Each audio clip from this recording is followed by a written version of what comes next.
ওম শান্তি। আজি 22/1/2025 বৰ্ষৰ প্ৰাতঃ মুৰলী ওম শান্তি বাপ দাদা মধুবন। আজি বাবাই কৈছে, মৰমৰ সন্তানসকল, এইখন অনাদি ৰচি থোৱা ড্ৰামা, এইখন বহুত ভালকৈ ৰচনা কৰি থোৱা আছে। ইয়াৰ অতীত, বৰ্তমান আৰু ভৱিষ্যতক তোমালোক সন্তানসকলে ভালকৈ জানা। প্ৰশ্ন: কোনটো আকৰ্ষণৰ আধাৰত সকলো আত্মা তোমালোকৰ ওচৰলৈ আকৰ্ষিত হৈ আহিব? উত্তৰ: পবিত্ৰতা আৰু যোগৰ আকৰ্ষণৰ আধাৰত। ইয়াৰ দ্বাৰাই তোমালোকৰ বৃদ্ধি হৈ থাকিব। আগলৈ গৈ পিতাক অতি সোনকালে জানি ল'ব। যেতিয়া দেখিব যে ইমানবিলাকে উত্তৰাধিকাৰ লৈ আছে, তেতিয়া বহুত আহিব। যিমান দেৰি হ'ব, সিমানে তোমালোকে আকৰ্ষিত কৰি থাকিবা। ওম শান্তি। আত্মিক সন্তানসকলে এয়াতো জানে যে আমি আত্মাসকল পৰমধামৰ পৰা আহোঁ, বুদ্ধিত আছে নহয়। যেতিয়া সকলো আত্মা আহি পূৰা হৈ যায়, বাকী অলপ থাকে, তেতিয়া পিতা আহে। এতিয়া তোমালোক সন্তানসকলে যিকোনো লোককে বুজোৱাটো বহুত সহজ। দূৰৈৰ দেশৰ নিবাসী সকলোতকৈ শেষত আহে, বাকী অলপ থাকে, এতিয়ালৈকে বৃদ্ধি হৈ থাকে। এইটোও জানা যে পিতাক কোনেও নাজানে, তেন্তে আকৌ ৰচনাৰ আদিমধ্য অন্তক কেনেকৈ জানিব? এইখন বেহদৰ ড্ৰামা নহয় জানো? গতিকে ড্ৰামাৰ ভাৱৰীয়াসকলে জনা উচিত। যেনেকৈ সদৰ ভাৱৰীয়াই জানে যে অমুকে এইটো ভূমিকা পাইছে, যি কথা অতীত হৈ যায় তাৰেই আকৌ সৰু নাটক ৰচনা কৰে। ভৱিষ্যতৰটো ৰচনা কৰিব নোৱাৰে। যি অতীত হৈ গ'ল তাক লৈ আৰু কিছু কাহানিও ৰচনা কৰি ড্ৰামা ৰচনা কৰে, তাকে সকলোকে দেখুৱায়। ভৱিষ্যতকতো নাজানে। এতিয়া তোমালোকে বুজি পোৱা যে পিতাৰ আগমন হৈছে, স্থাপনা হৈ আছে, আমি উত্তৰাধিকাৰ পাই আছো। যিসকল আহি থাকে তেওঁলোকক আমি দেৱী দেৱতা পদ প্ৰাপ্তিৰ ৰাস্তা দেখুৱাই দিওঁ। এই দেৱতাসকল ইমান উচ্চ কেনেকৈ হ'ল, এইটো কোনেও নাজানে। বাস্তৱত আদি সনাতন দেৱী দেৱতা ধৰ্মই হয়।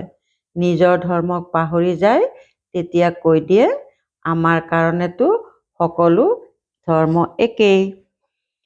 এতিয়া তোমালোক সন্তানসকলে জানা যে বাবাই আমাক পঢ়াই আছে। পিতাৰ নিৰ্দেশনা অনুসৰিয়ে চিত্ৰ আদি তৈয়াৰ কৰা হয়। বাবাই দিব্য দৃষ্টিৰে চিত্ৰ অঁকাইছিল।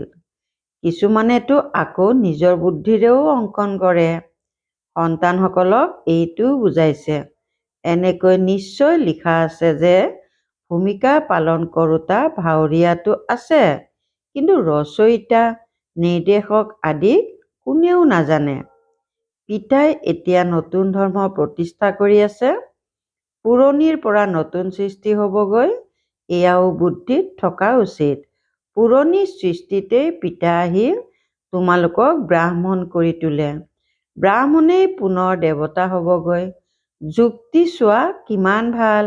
যদিও এইখন অনাদি ৰচি থোৱা ড্ৰামা, কিন্তু বহুত ভালকৈ ৰচনা কৰা আছে।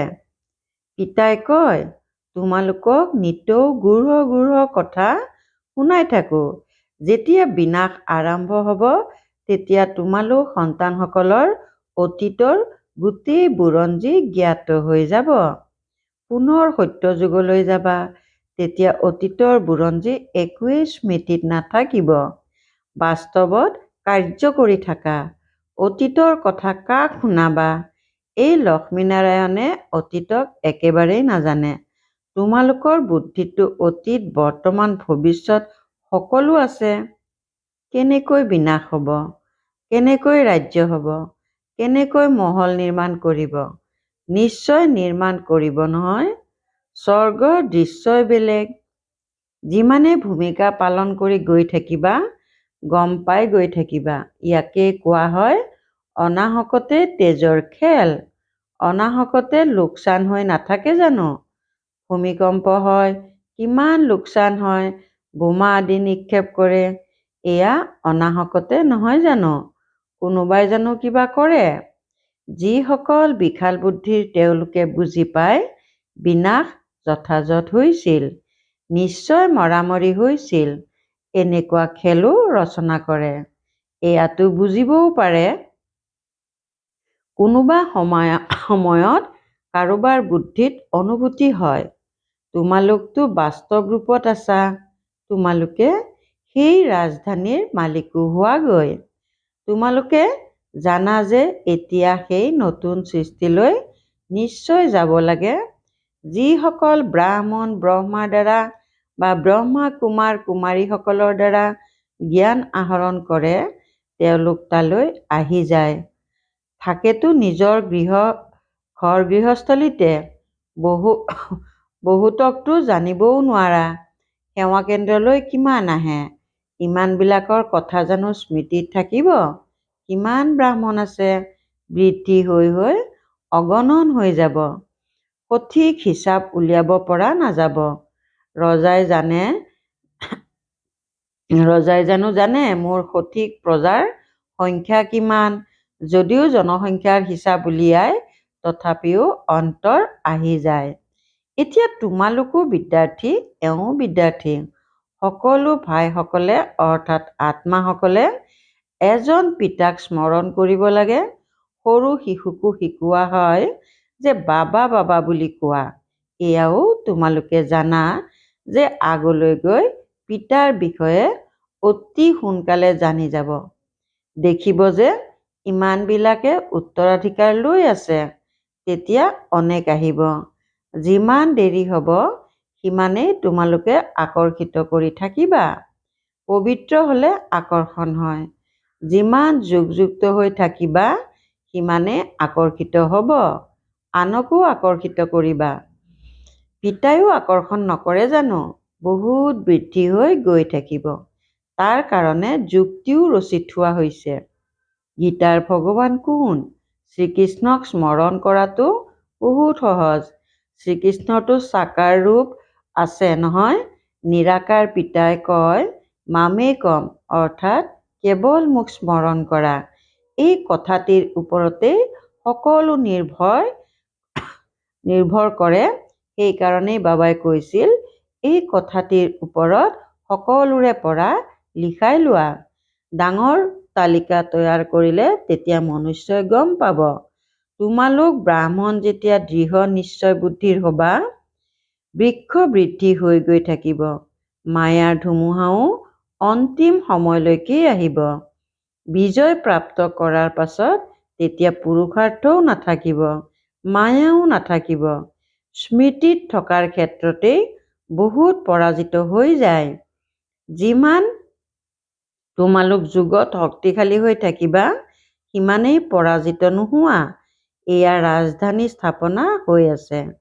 সন্তানসকলৰ নিশ্চয়তা আছে যে আমাৰ ৰাজ্য হ'ব। তেতিয়া আমি হীৰা মুকুতা ক'ৰ পৰা আনিম? খনিবোৰ ক'ৰ পৰা আহিব? এই সকলোবোৰতো আছিলেই নহয় জানো? এই ক্ষেত্ৰত বিভ্ৰান্ত হোৱাৰ কোনো কথা নাই। যি হ'বলগীয়া আছে সেয়া বাস্তৱত দেখিবলৈ পাবা।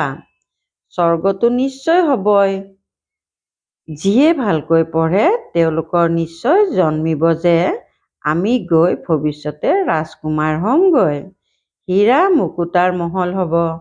এইটো নিশ্চয়তাও সেৱাধাৰী সন্তানসকলৰেই থাকিব।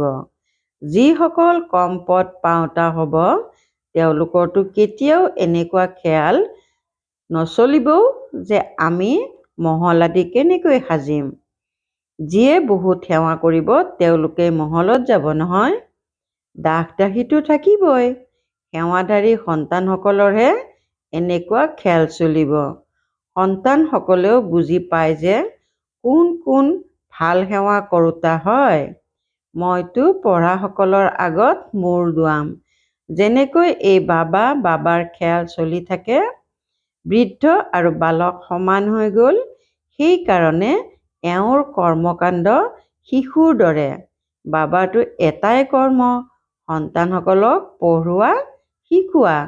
বিজয়মালাৰ মণি হ'বলৈ পুৰুষাৰ্থও বহুত কৰিব লাগে। বহুত অমায়িক হ'ব লাগে। শ্ৰীমতত চলিব লাগে। তেতিয়াহে উচ্চ হবাগৈ। এয়াতো বোধশক্তিৰ কথা। পিতাই কয়, মই যি শুনাওঁ তাৰ ওপৰত বিচাৰ কৰা। আগলৈ গৈ তোমালোকৰ আৰু সাক্ষাৎকাৰ হৈ থাকিব। সমীপত আহি থাকিলে তেতিয়া স্মৃতিলৈ আহি থাকিব। নিজৰ ৰাজধানীৰ পৰা অহাৰ ৫,০০০ বছৰ হ'ল। ৮৪ জন্মৰ চক্ৰ পৰিক্ৰমা লগাই আহিছোঁ। যেনেকৈ ভাস্কো দি গামাৰ কাৰণে কয়, বিশ্বৰ পৰিক্ৰমা লগালে। তোমালোকে এই বিশ্বত ৮৪ চক্ৰ পৰিক্ৰমা লগাইছা। সেই এজন ভাস্কো দি গামাই বিশ্ব পৰিক্ৰমা কৰি গ'ল। এয়াও এজন যিয়ে তোমালোকক ৮৪ জন্মৰ ৰহস্য বুজায়। ৰাজবংশ চলে। সেয়েহে নিজৰ ভিতৰত চোৱা, মোৰ মাজত কোনো দেহ অভিমানটো নাই। পাৰ্থক্যটো হৈ নাযায়। কৰবাত স্থিতি বেয়াটো হৈ নাযায়। তোমালোক যোগবলত থাকিলে, শিৱ বাবাক স্মৰণ কৰি থাকিলে, তেতিয়া তোমালোকক কোনেও চৰ আদি মাৰিব নোৱাৰে। যোগবলেই ঢাল হয়।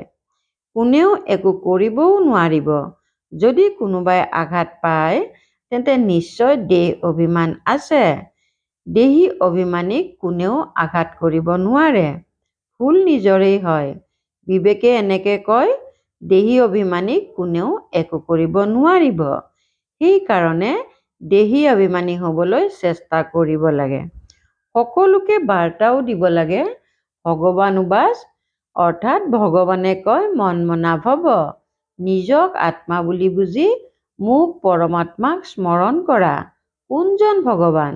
এয়াও তোমালোক সন্তানসকলে বুজাব লাগে। মাত্ৰ এই এটা কথাতে তোমালোকৰ বিজয় হ'ব। গোটেই সৃষ্টিত মনুষ্যৰ বুদ্ধিত শ্ৰীকৃষ্ণ ভগৱানুবাচ হৈ আছে। যেতিয়া তোমালোকে বুজোৱা তেতিয়া কয় কথাটো একেবাৰেই যথাৰ্থ।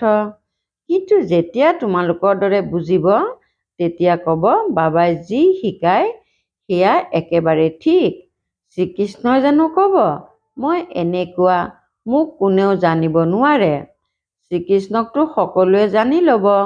এনেকুৱাও নহয় যে শ্ৰীকৃষ্ণৰ শৰীৰত প্ৰৱেশ কৰি ভগৱানে কয়, নহয়। শ্ৰীকৃষ্ণতো থাকে সত্য যুগত। তাত কেনেকৈ ভগৱান আহিব? ভগৱানটো আহেই পুৰুষোত্তম সংগম যুগত। সেয়েহে তোমালোক সন্তানসকলে বহুতৰে পৰা লিখাই লোৱা। তোমালোকে এনেকুৱা মতামত সন্মিলিত কিতাপ ছপা কৰিব লাগে। তাত সকলোৰে অভিমত থাকিব লাগে। যেতিয়া দেখিব যে এয়াতো ইমানবিলাক লোকে লিখিছে, তেতিয়া নিজেও লিখিব। তেতিয়া তোমালোকৰ ওচৰত বহুতৰে মতামত একত্ৰিত হৈ যাব। গীতাৰ ভগৱান কোন?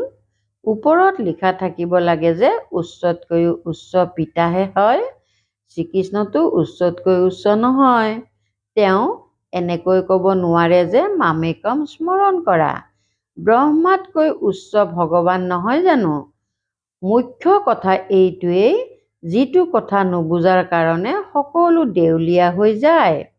বাবাই এনেকৈ নকয় যে ইয়াতেই বহি থাকিব লাগে। নহয়, সদগুৰুক নিজৰ কৰি পুনৰ নিজৰ ঘৰত গৈ থাকা। আৰম্ভণিতো তোমালোকৰ ভাতৃ আছিল। শাস্ত্ৰতো ভাতৃৰ কথা আছে। কিন্তু ভাতৃ কাক কোৱা হয় এয়া কোনেও নাজানে। ইটা প্ৰস্তুত কৰিবলৈ ভাতৃক দিয়া হয়। তাৰ ভিতৰত কিছুমান পকা, কিছুমান দহি কহি যায়। ইয়াতো চোৱা, সোণ নাই, বাকী পাথৰ শিল আছে। পুৰণি বস্তুৰ মান বহুত। শিৱ বাবাৰ দেৱতাসকলৰো মান আছে নহয়। সত্য যুগততো মানৰ কথাই নাই। তাত জানো পুৰণি বস্তু বিচাৰিব? তাত পেট ভৰি থাকে। বিচৰাৰ কোনো দৰকাৰ নাথাকে। তোমালোকে খান্দিবও নালাগে। দাপৰৰ পৰা খনন কৰিবলগীয়া হয়।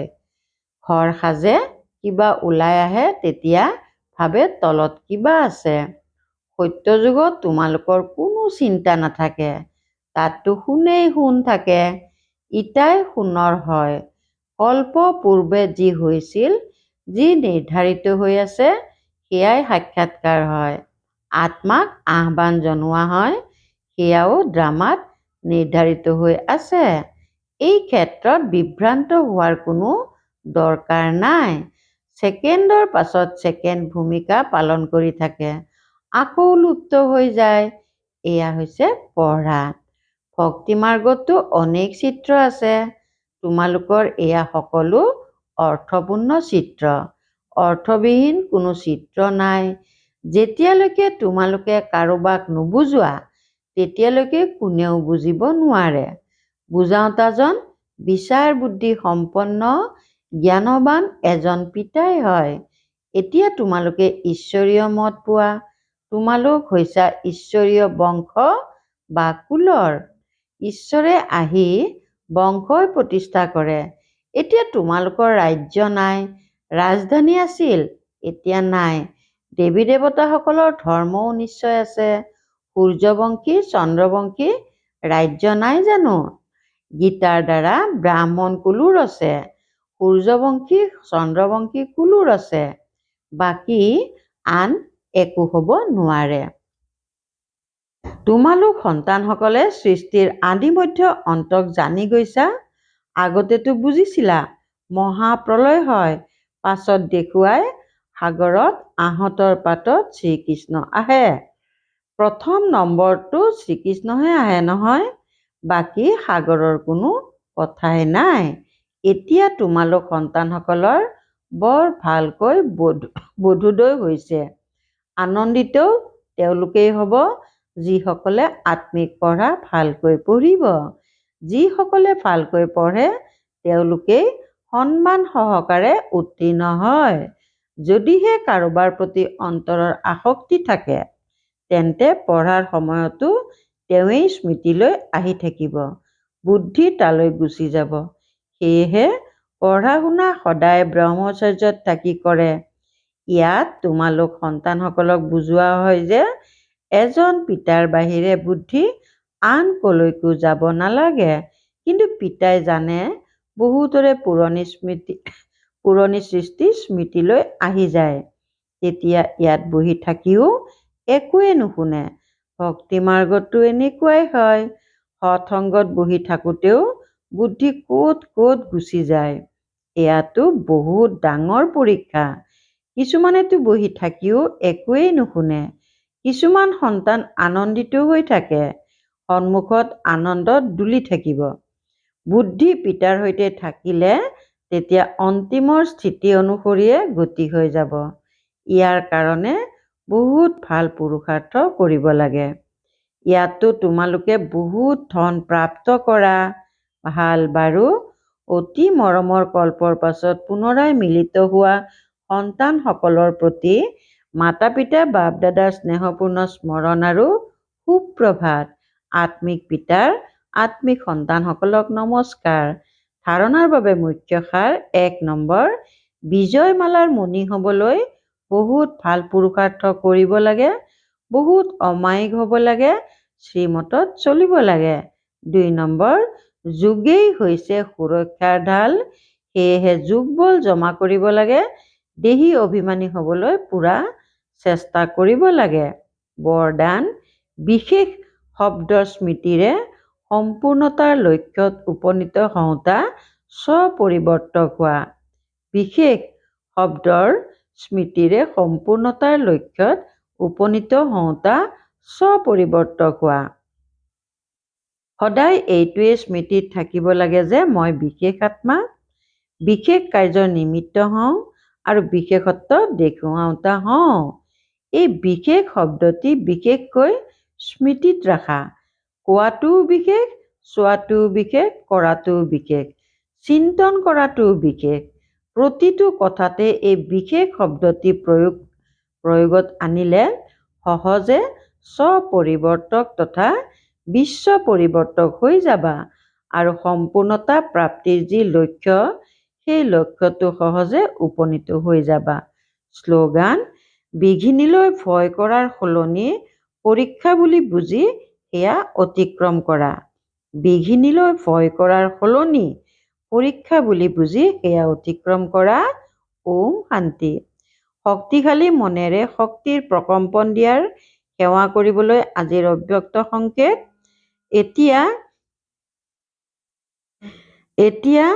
মনৰ গুণগত মান বঢ়োৱা,